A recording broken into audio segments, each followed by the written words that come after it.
ओम श्री गणेशाय नमः। श्री आशुतोषाय नमः। श्री हरिवंश पुराण विष्णु पर्व अध्याय 30। रंगशाला में मल्ल युद्ध के विषय में श्री कृष्ण के विचार।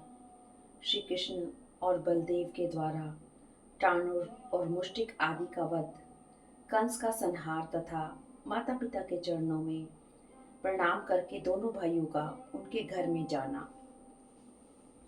वैशंपायन जी कहते हैं, जन्मेजय, कमल नयन श्री कृष्ण अपने भाई बलराम को आगे करके बड़े वेग से रंगशाला में घुसे थे। उस समय उनके वस्त्र हवा के झोंके से फहरा उठे थे। हाथी का दांत उनकी पहचान कराने वाला चिन्ह या उपलक्षण बन गया। उनकी भुजाएं बड़ी सुंदर थी। देवकी नंदन वीर श्री कृष्ण की बाहों में हाथी के मद और रुधिर इस तरह लिपटे थे कि उनमें लीला पूर्वक बाजूबंद की रचना हो गई थी। वे सिंह की तरह उछलते तथा कंसवध की युक्ति सोचते हुए आकाश में बादल की भांति रंगशाला में विचर रहे थे। भुजाओं पर ताल ठोंककर जब वे उसकी ध्वनि फैलाते थे तब पृथ्वी को भी हिला देते थे। उन्हें हाथी के दांत को ही आयुध रूप से हाथ में लिए देख उग्रसेन कुमार कंस अत्यंत मलिन हो गया और वह बड़े रोष में भरकर उनकी ओर देखने लगा। अपने हाथ में सटे हुए उस गजदंत से सुशोभित होने वाले श्री कृष्ण अर्धचंद्र के विडंब से संयुक्त हुए एक शिखर वाले पर्वत के समान जान पड़ते थे। श्री कृष्ण के उछलते कूदते आते ही वह समुद्र जैसा संपूर्ण रंगस्थल जन समुदाय के हर्षनाद से परिपूर्ण हुआ सा प्रतीत होने लगा। तदंतर क्रोध से लाल आंखें किए परम क्रोधी कंस ने महाबली अंध्रमल चाणूर को कपट युक्त करने वाला था जो श्री कृष्ण के साथ लड़ने का आदेश दिया और जिसका शरीर प्रस्तर समूह के समान सुदृढ़ था। उस कपटी महाबली मुष्टिक को रोष में भरे हुए कंस ने बलदेव के साथ जूझने की आज्ञा दी। कंस ने चाणूर को पहले से ही यह आज्ञा दे रखी थी कि तुम्हें श्री कृष्ण के साथ यत्न पूर्वक युद्ध करना चाहिए। अतः रोष से लाल आंखें किए चाणूर युद्ध करने के लिए श्री कृष्ण के निकट गया। उस समय वह जल से भरे पूरे मेघ के समान जान पड़ता था। राजा की ओर से शांत रहने की घोषणा होते ही वहां का सारा जन समुदाय नीरव तथा निश्चल हो गया। तब वहां एक साथ बैठे हुए यादव इस प्रकार कहने लगे, पूर्व काल में विधाता ने मल्ल युद्ध के विषय में यह नियम बनाया था कि यह युद्ध रंगस्थल के अखाड़े में केवल भुजाओं द्वारा हो। इसमें किसी प्रकार के अस्त्र शस्त्र का प्रयोग ना किया जाए। इसमें दो व्यक्तियों का जोड़ निश्चित करने के लिए कोई ना कोई परीक्षक रहना चाहिए। इसमें कायर या डरपोक को सम्मिलित नहीं करना चाहिए। इसमें क्रिया और बल के द्वारा ही विपक्षी को परास्त करने की आज्ञा दी गई है। समय उचित कर्तव्य को देखने और समझने वाले पुरुष को उचित है कि वे सदा युद्धों के लिए और योद्धाओं के लिए जल प्रस्तुत करके उनकी भारी थकावट दूर करे और गोबर का चूर्ण सुलभ करके पहलवान का सदा सत्कार करना चाहिए। युद्ध परीक्षकों ने यह बताया कि जो जिस मार्ग से लड़े उसके साथ उसी के अनुरूप दाव लगकर भूमि पर खड़े हुए के साथ खड़ा होना ही चाहिए और एक एक योद्धा को क्रमशः एक एक साथ ही लड़ना चाहिए।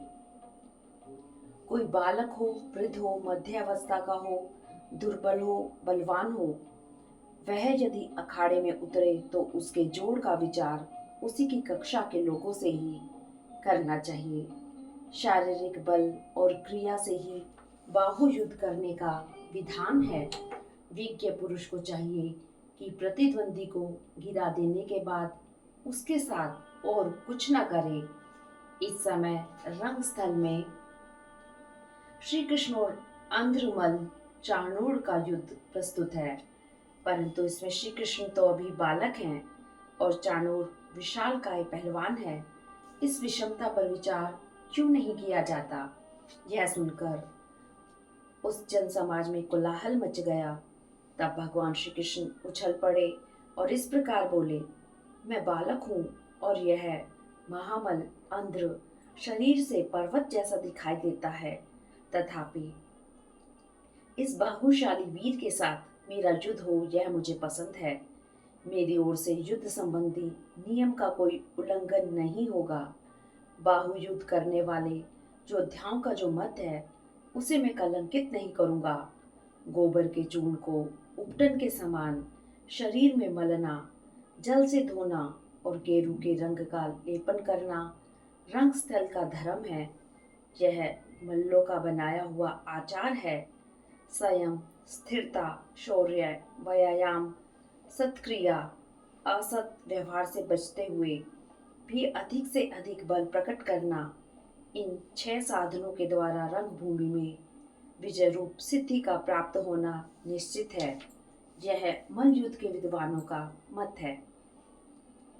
यह चाणूर अथवा कंस इस वैर रहित युद्ध को भी वैर युक्त कर देने पर तुला हुआ है, अतः यहाँ इसका निग्रह करना आवश्यक है।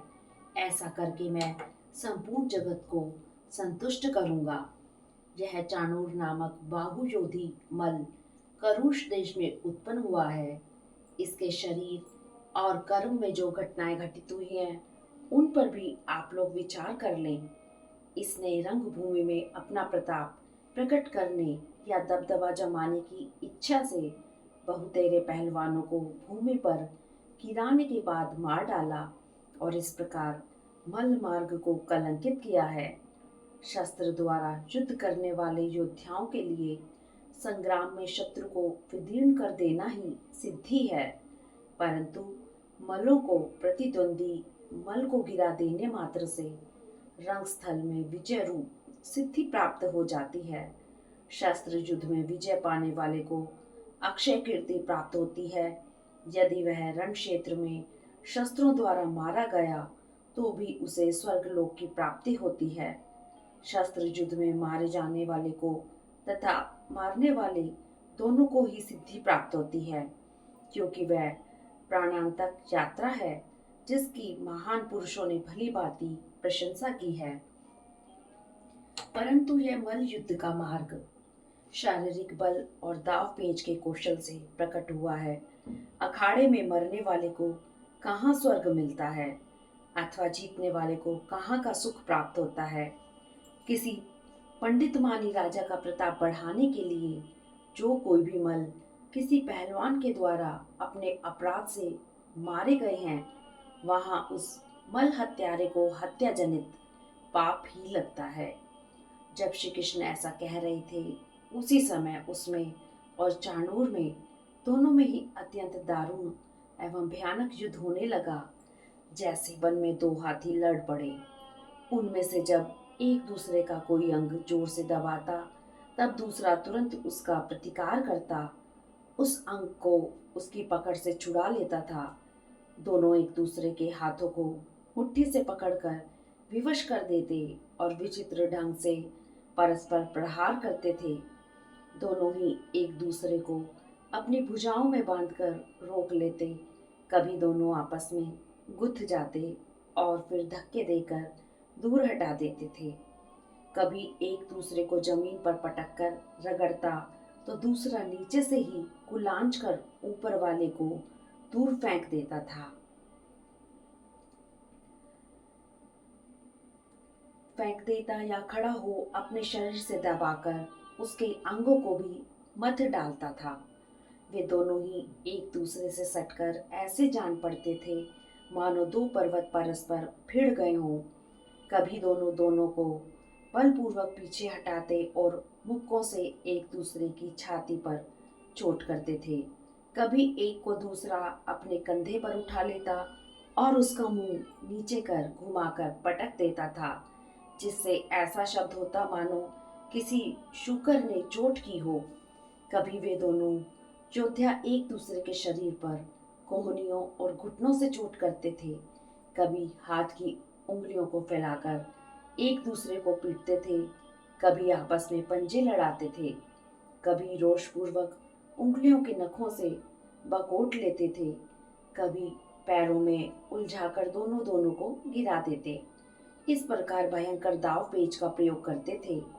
कभी घुटनों और सिर से टक्कर मारते, जिससे पत्थरों के टकराने के समान शब्द होता था। जन समुदाय के समक्ष किए जाने वाले उस उत्सव में शूरवीरों के निकट उन दोनों में केवल बाहुबल, शारीरिक बल तथा प्राण बल से किसी अस्त्र शस्त्र के बिना ही बड़ा भयंकर युद्ध हुआ। उस युद्ध के रंग में सब लोग रंग गए। सभी दर्शक विजेता का उत्साह बढ़ाने के लिए जोर जोर से हर्षनाद कर उठते थे। दूसरे लोग मंचों पर बैठे बैठे ही साधु साधु की घोषणा करते थे। यह सब देख सुनकर कंस के बदन से पसीना छूटने लगा। उसकी आंखें श्री कृष्ण की ओर ही लगी थी। उसने बाएं हाथ से संकेत करके बाजे बंद करा दिए। कंस ने जब मृदंग आदि वाद्यों का बजाना रोक दिया, तब आकाश में देवताओं के अनेक प्रकार के वाद्य स्वतः एक साथ बज उठे। कमल नयन श्री कृष्ण के युद्ध करते समय सब प्रकार के वाद्य स्वयं ही बजने लगे और उनकी ध्वनि सब ओर छा गई। देवता अदृश्य होकर श्री कृष्ण की विजय चाहते हुए अपने काम रूपी विमानों द्वारा विद्याधर गणों के साथ वहां आकाश में विचर रहे थे। समस्त सप्तऋषि वहां के आकाश में स्थित हो कहने लगे, श्री कृष्ण, तुम्हें इस मल रूपधारी दानव चाणूर पर विजय प्राप्त हो।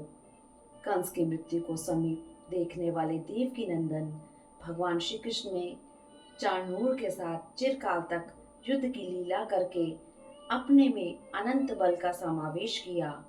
फिर तो धरती डोलने लगी, वहां बिछे हुए मंच झूमने लगे और कंस के मुकुट से भी उत्तम मणि गिर पड़ी। चाणूर की जीवनी शक्ति तथा आयु क्षीण हो चुकी थी। श्री कृष्ण ने अपनी भुजाओं से चाणूर को झुकाकर उसकी छाती में घुटने से चोट करके उसके मस्तक पर मुक्के से प्रहार किया। इससे स्नायु बंधन तथा आंसू और रक्त के साथ उसकी दोनों आंखें बाहर निकल आई और ऐसी दिखाई देने लगी मानो हाथी को कसने वाली रस्सी या जंजीर में दो सोने की घंटियां लटक रही हों।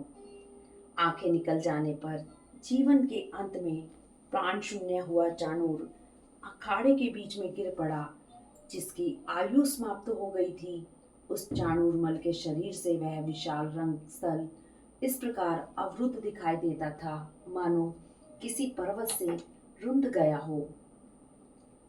बल अभिमानी चाणूर के मारे जाने पर रोहिणी नंदन बलराम ने उस रंग भूमि में मुष्टिक को पकड़ लिया तथा श्री कृष्ण ने पुनः तोशल को धर दबाया।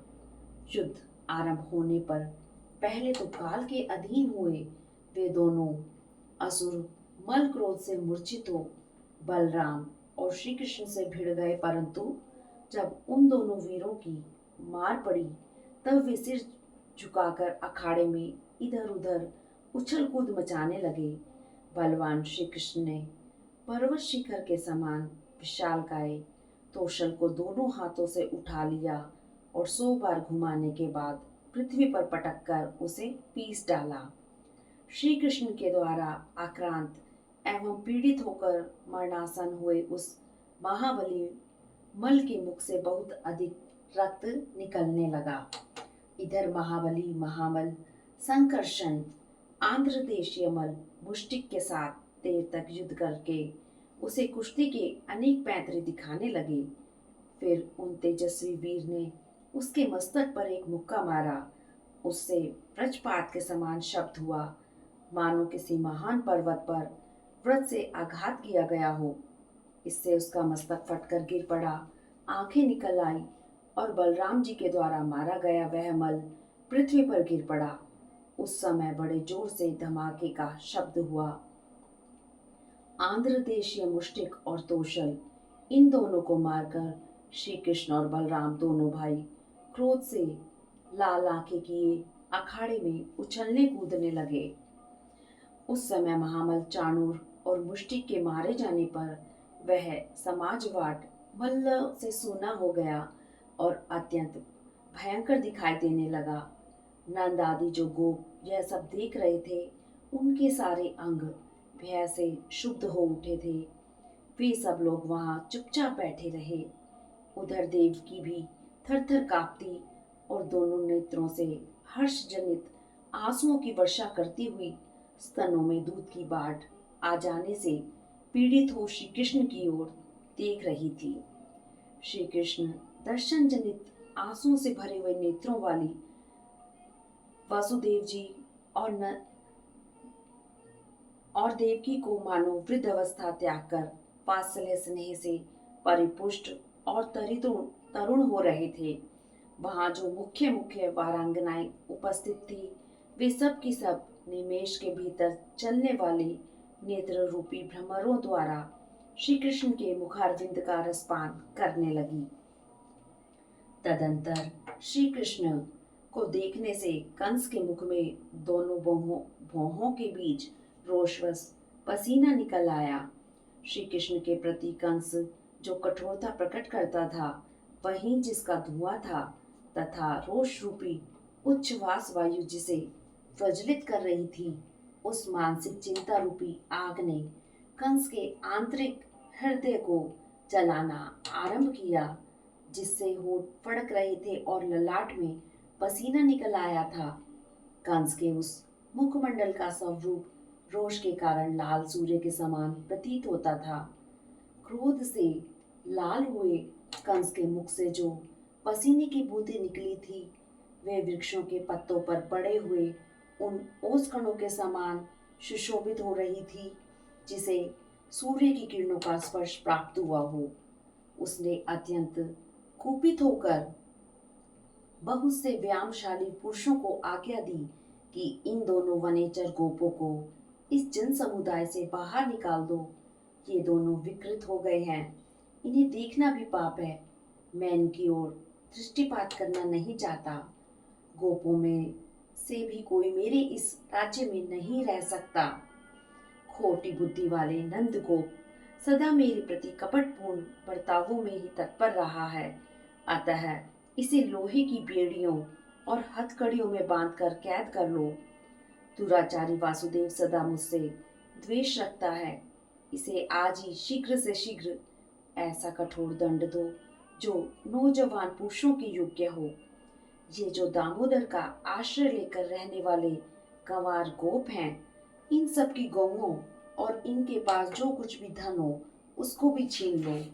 इस तरह आज्ञा देते और कठोर बातें कहते हुए उस कंस की और सत्य पराक्रमी श्री कृष्ण ने आंखें फाड़कर देखा। श्री कृष्ण ने आंखें फाड़कर देखा। पिता वसुदेव तथा नंद गोप पर आक्षेप होते ही केशव कुपित हो उठे। उन्होंने बंधु बांधवों की व्यथा और माता देवकी की अचेत अवस्था देखकर कंस का विनाश करने के लिए उसके मंच पर चढ़ने का विचार किया। उस समय केशव का पराक्रम जाग उठा और अपनी महिमा से कभी च्युत न होने वाले महाबाहु श्री कृष्ण उस रंगस्थल से सिंह के समान वेग पूर्वक उछले और कंस के सिंहासन के पास जा पहुंचे। ठीक उसी तरह जैसे आकाशवर्ती महामेघ वायु से फेंका जाकर दूर पहुंच जाता है। वे कब अखाड़े से कूदे हैं, इसको सब लोगों ने नहीं देखा। पूर्ववासियों को वे केवल कंस के पास खड़े दिखाई दिए। मौत से गिरा हुआ कंस भी व्याकुल हो उठा और उसने यही समझा कि भगवान गोविंद आकाश से ही मेरे पास उतर आए हैं। श्री कृष्ण ने अपनी परीख जैसी मोटी एक बाँह बढ़ाकर रंगशाला में कंस की चोटी पकड़ ली। उस समय श्री कृष्ण के हाथ से पकड़े गए कंस के सिर से उसका ब्रजमणि से विभूषित स्वर्ण में मुकुट खिसक कर गिर पड़ा।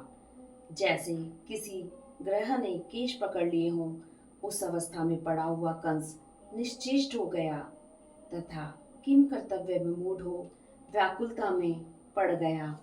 केश पकड़ लिए जाने पर कंस मुर्दा सा हो गया। वह लंबी सांस लेता हुआ उस समय कृष्ण के मुख की ओर दृष्टि न डाल सका। उसके कानों से कुंडल खिसक गए, वक्षस्थल का हार छिन-भिन हो गया, दोनों भुजाएं लटक गई, सारे अंगों के आभूषण गिर गए, चादर खिसक गई और उसने सहसा उसके कंठ को आविष्टित कर दिया। श्री कृष्ण के अनुपम तेज से झटके के साथ नीचे डाला गया कंस पृथ्वी पर गिरकर छटपटाने लगा।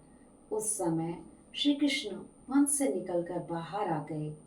कंस कलेश युक्त शोचनीय अवस्था में पड़ गया था। श्री कृष्ण पुनः बलपूर्वक उसके सिर के बाल पकड़कर उस महान रंगस्थल में उसे घसीटने लगे।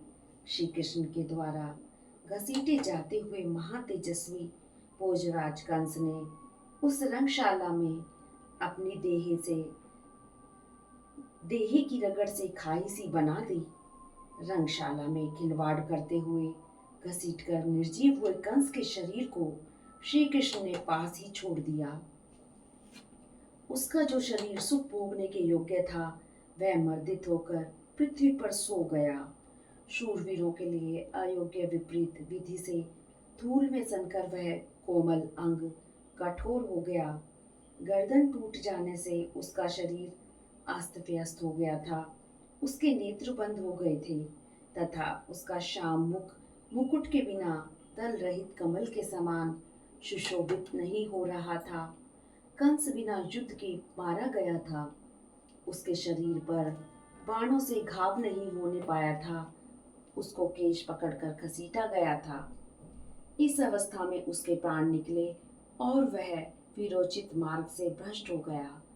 उसके शरीर में श्री कृष्ण द्वारा सहसा गड़ाए गए उनके सभी नखाग्र कंस के जीवन का उच्छेद करके प्रकाशित हो रहे थे। वे उसके मांस को छेद छेद कर सघन रूप से वहां अंकित हो गए थे। उसका वध करके कमल नयन श्री कृष्ण को इतना अपार हर्ष हुआ कि उसके अंगों की प्रभा द्विगुण दीप्ति से प्रकाशित हो उठी। उन्होंने जगत के लिए कंटक रूप कंस का विनाश करके पिता वासुदेव के दोनों चरणों में प्रणाम किया। तत्पश्चात यदुनंदन श्री कृष्ण ने माता के दोनों चरणों में अपना मस्तक रखकर उनकी वंदना की। उस समय देव की आनंद अतिरेक से निकले हुए अपने स्तनों के दूध से उन्हें सींचने लगी। तदंतर अपने तेज से उद्दीप्त हुए श्री कृष्ण ने व्यय और स्थिति के अनुसार उन समस्त यादवों की कुशल पूछी। इधर धर्मात्मा बलदेव ने भी कंस के ओजस्वी भ्राता सुनामा को अपनी दोनों भुजाओं द्वारा ही वेग पूर्वक मार गिराया। शत्रु और क्रोध दोनों को जीतकर व्रज में चिरकाल तक रहते हुए वे दोनों वीर मन ही मन हर्ष और उल्लास से भरकर अपने पिता के भवन में गए। इस प्रकार श्री महाभारत के खिलबाग हरिवंश के अंतर्गत विष्णु पर्व में कंस वध विषयक 30वां अध्याय पूरा हुआ। हरिओम तत्सत। हरिओम तत्सत। श्रीमन्नारायण नारायण नारायण भजमन नारायण नारायण नारायण गोविंद नारायण नारायण नारायण भजमन नारायण नारायण।